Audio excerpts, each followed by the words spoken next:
Receive my greetings and welcome to the lesson, which is strategies for handling ethical and integrity challenges. We are going to discuss the strategies for handling ethical and integrity challenges. But before we get into the strategies, I think it's important for us to first of all highlight some of the ethical and integrity challenges in the public sector.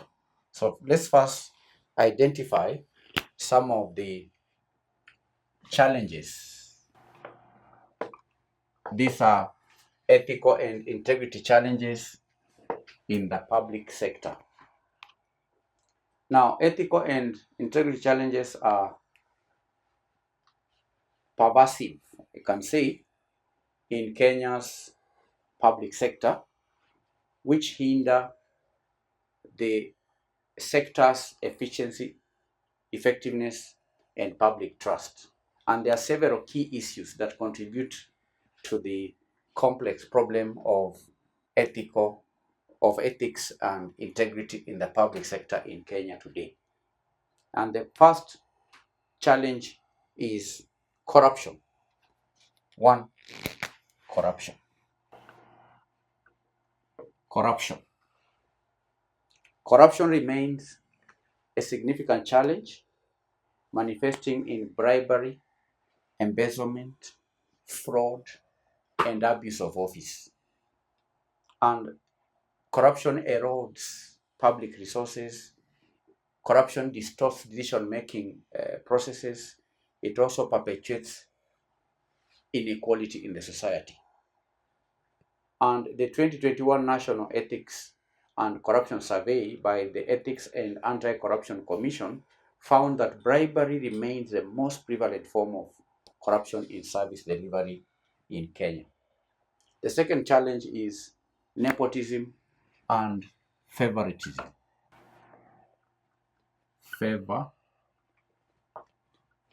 Favoritism and nepotism. Now, the practice of favoring relatives and favoring friends in appointments and promotions, often at the expense of merit, undermines the principles of fairness, the principle of equal opportunity, and so on.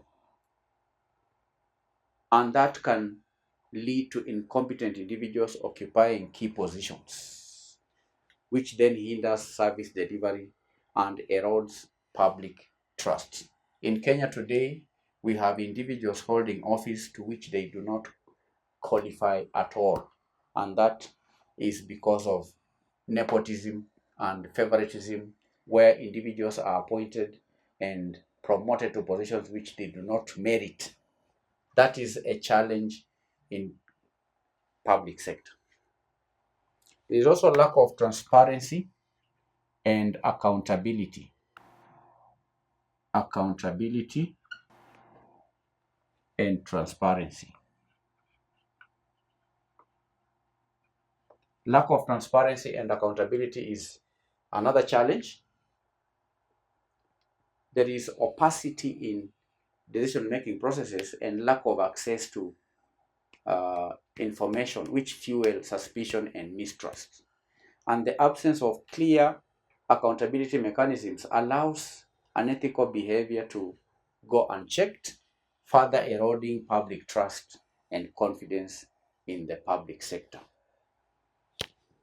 4 is weak leadership and ethical culture.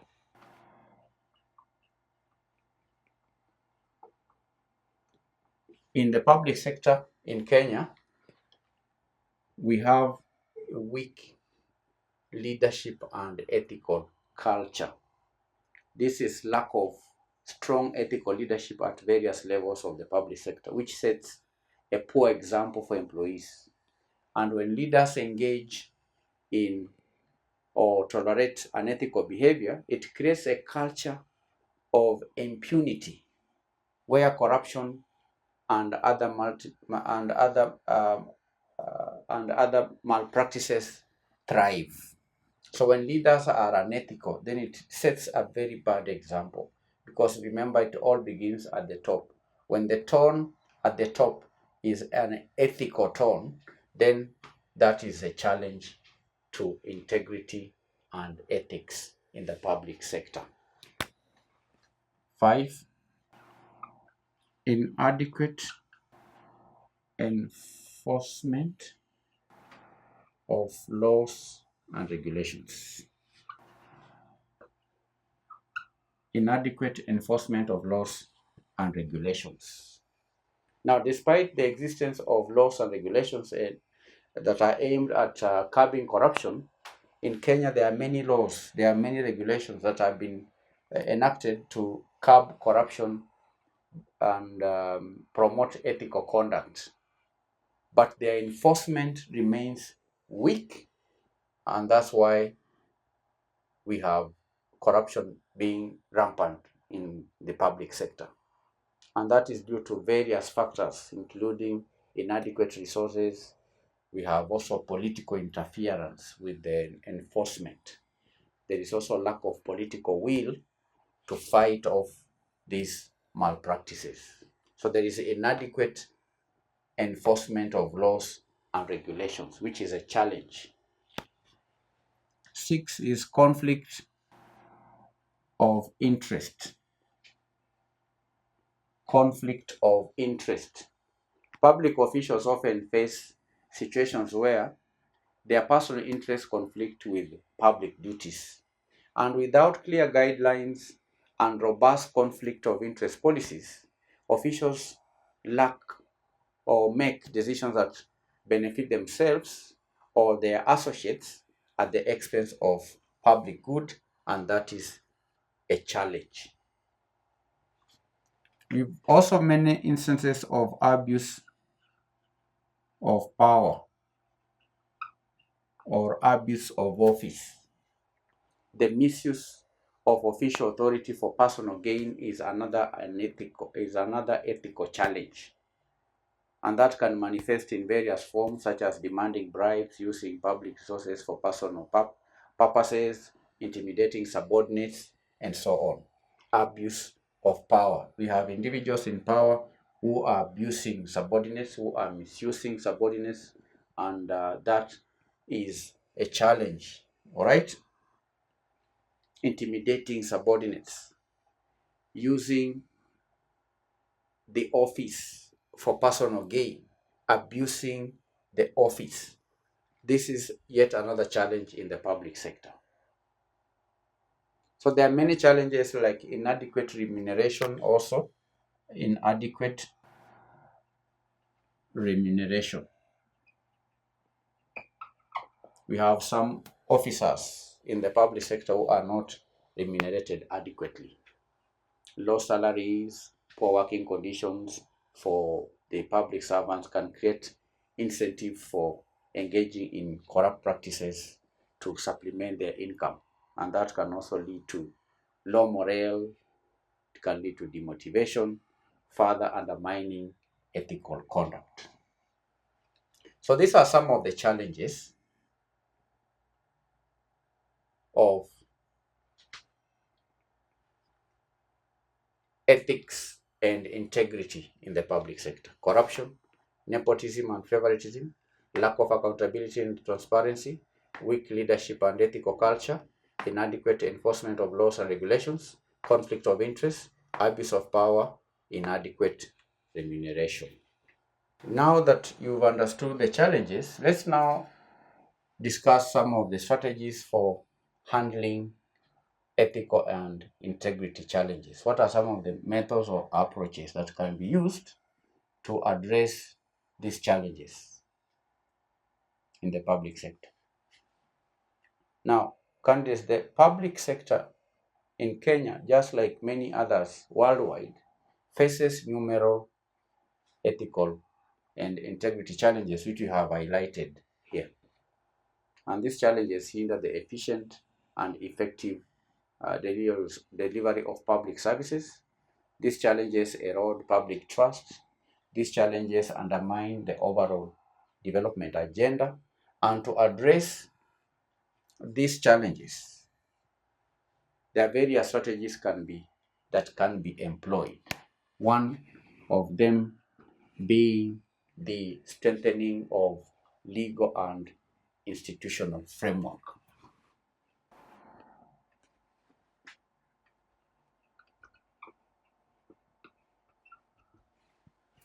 Strengthening the legal and institutional framework. Strengthening legal and institutional framework. And how can legal and institutional framework be strengthened? One way is to review and update legislation.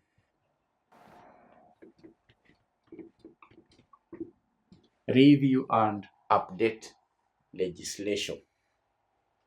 Laws and regulations governing ethics and integrity in the public sector should be regularly reviewed and regularly updated to address emerging challenges and loopholes regularly, because the corrupt are always updating their corrupt ways, and therefore there has to be a way in which legislation is also updated and reviewed in order to take care of the emerging challenges and loopholes in legislation.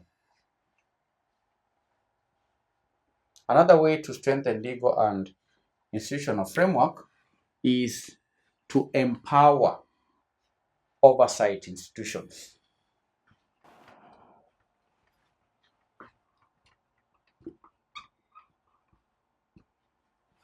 Empower oversight institutions like the Ethics and Anti-Corruption Commission, the Public Service Commission, the Office of the Auditor General, and so that these institutions are able to deal with the issues arising from unethical conduct from the public servants. You understand? Institutions should be empowered, should be adequately empowered by being adequately funded and empowered to carry out their mandates effectively. Another way to strengthen legal and institutional framework is to establish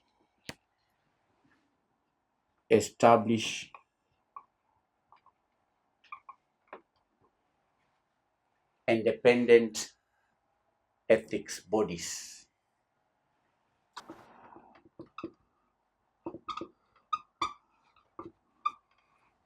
Establish independent ethics bodies. Independent ethics bodies can provide impartial advice and guidance on ethical issues. They can investigate allegations of misconduct and recommend appropriate action. In Kenya, at least we have the EACC, which is an independent ethics body. That's how to strengthen legal and institutional frameworks. The second strategy to handle ethical and integrity challenges is promoting ethical leadership and culture.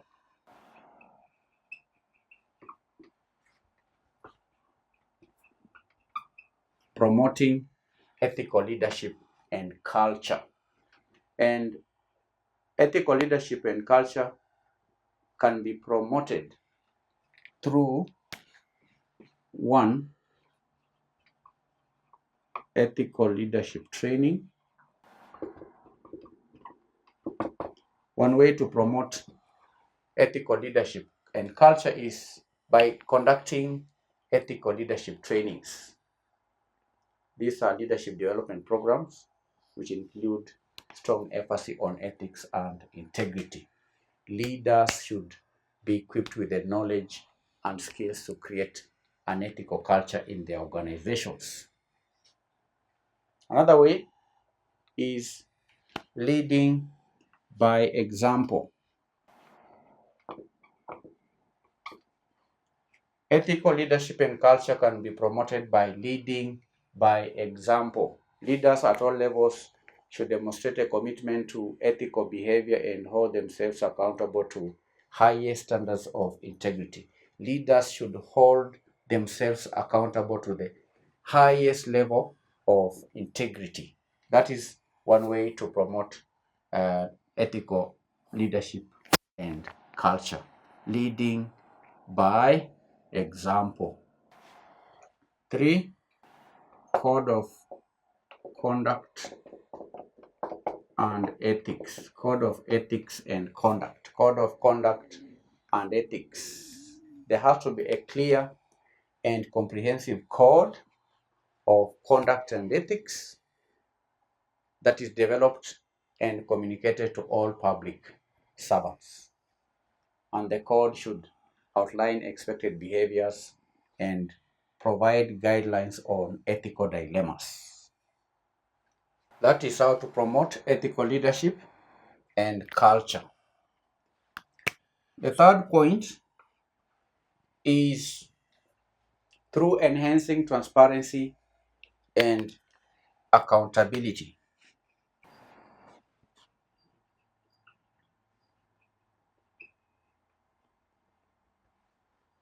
Enhancing transparency and accountability. And how do you enhance transparency and accountability? One way is to have open data and information sharing.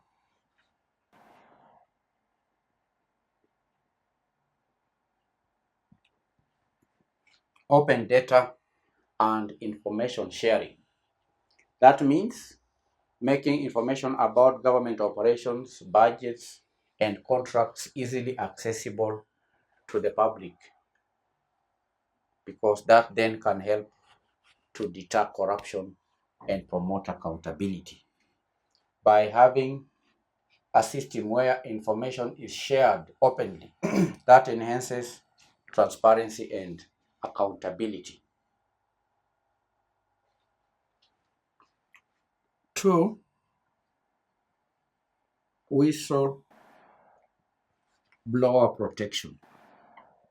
Those who blow the whistle should be protected. There has to be robust whistleblower protection mechanisms that should be put in place to encourage individuals to report unethical behavior within the public service. And that reporting should be without reprisals. Whistleblower protection. 3. Regular audits. There has to be regular audits and evaluations. Conduct regular audits and evaluations. There has to be regular audits and regular evaluations of public programs, of public projects, because that then can help to identify and address areas of weakness and potential misconduct. When audits are conducted, problems are revealed and corrective measures are taken in time. So that is the third strategy. We have explained how to enhance transparency and accountability. Moving on to point number 4. The fourth strategy is public participation and engagement.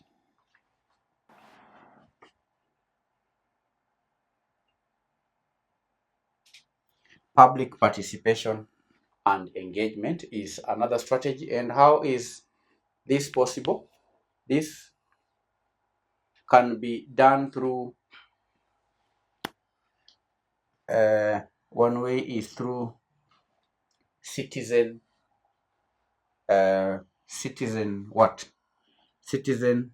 feedback mechanisms.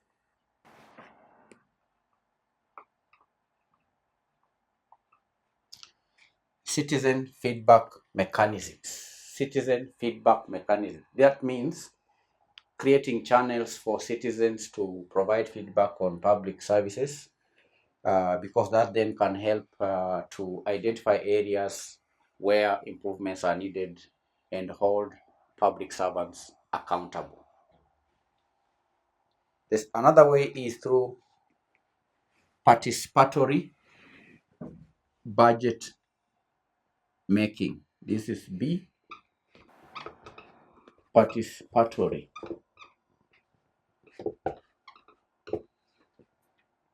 budget making. Participatory budget making. Participatory or just participatory budgeting. That involves involving citizens in the budgeting process, which can then help to ensure that public resources are allocated in a way that reflects the priorities of the community. Now, the fifth strategy, number 5, is, remember, candidates, we are discussing strategies for handling ethical and integrity challenges. We've looked at strengthening legal and institutional framework, promoting ethical leadership and culture, enhancing transparency and accountability, and then public participation. Another way is through capacity building.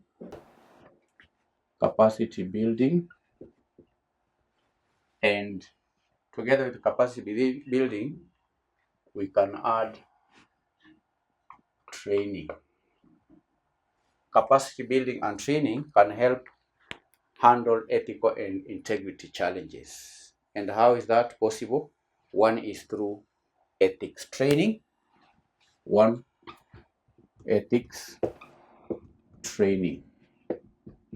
Ethics training is one way to build the capacity and reduce or handle ethical and integrity challenges. There has to be regular ethics training for public servants, which will then help to raise awareness of ethical issues and provide them with the tools to make ethical decisions. 2, skills development of skills. That means investing in skills development, which can help enhance the capacity of public servants to deliver quality services and resist corrupt practices. Train the civil servants, develop their skills so that they can deliver their services and do away with corrupt practices.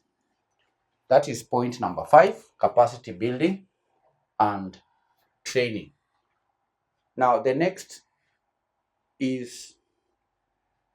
way to deal with the ethical and integrity challenges is number 6, technology and communication. Technology and communication. And how can technology and communication handle ethical and integrity challenges? One is through e-governance.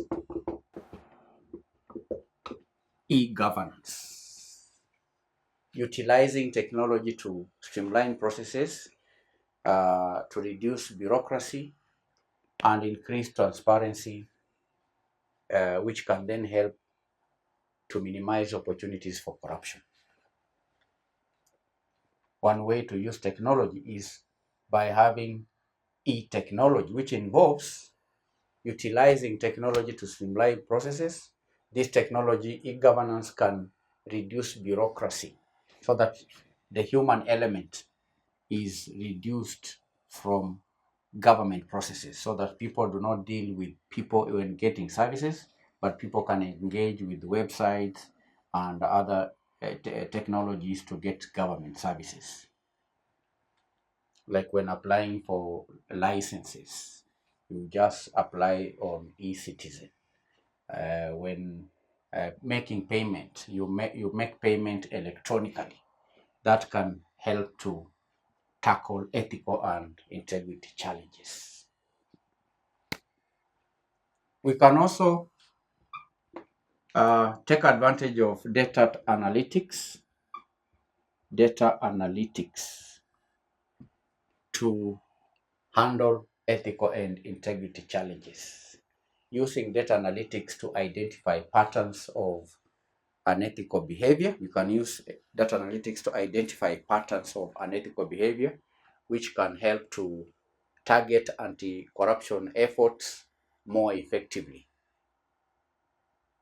We can now target anti-corruption efforts by taking advantage of data analytics. Data analytics can help us identify patterns in corrupt practices and so on. So we've studied or we've discussed 6 strategies for handling ethical and integrity challenges. That was a lesson. But before studying these strategies, we first of all identified the challenges. And one of the major challenges we talked about is corruption, nepotism and favoritism, lack of transparency and accountability, weak leadership and ethical culture, inadequate enforcement of laws and regulations, conflict of interest, abuse of power, inadequate remuneration. These are some of the ethical and integrity challenges in the public sector. We've gone ahead to discuss the strategies for handling these challenges, and we've grouped these strategies in 4 broad categories. One is strengthening legal and institutional frameworks. We've identified 3 ways to strengthen legal and institutional frameworks. One is reviewing and updating legislation, empowering oversight institutions like funding, capacity building, and so on, establishing independent ethics bodies. Then the second category is promoting ethical leadership and culture. Promoting ethical leadership and culture. One way to promote ethical leadership and culture is by having ethical leadership trainings, leading by example, code of conduct and ethics, developing codes of conduct and ethics. The third category is enhancing transparency and accountability. And how do you enhance transparency and accountability? One is by having open data and information sharing. 2, putting in place whistleblower protection mechanisms. And having 3, regular audits and evaluations. The fourth strategy is public participation and engagement. And how do you effect this? One is through citizen feedback mechanisms. 2 is by having participatory budgeting. The fifth strategy is capacity building and training, and you can effect this by having ethics training, conduct ethics training. 2 is to develop skills of the public servants. Then the sixth strategy is taking advantage of technology and communication. Examples: e-governance and data analytics. That is the end of the lesson. Assignment 1. What are some effective strategies for preventing and addressing corruption in the public sector, and how can they be implemented in the Kenyan context? 4. How can technology and innovation be leveraged to promote transparency, accountability, and ethical conduct in the public sector? 3. What role can training and capacity building play in enhancing ethical awareness and decision making among public servants? 4. How can a culture of ethics and integrity be fostered in the public sector? And what are the key leadership behaviors that can contribute to this culture?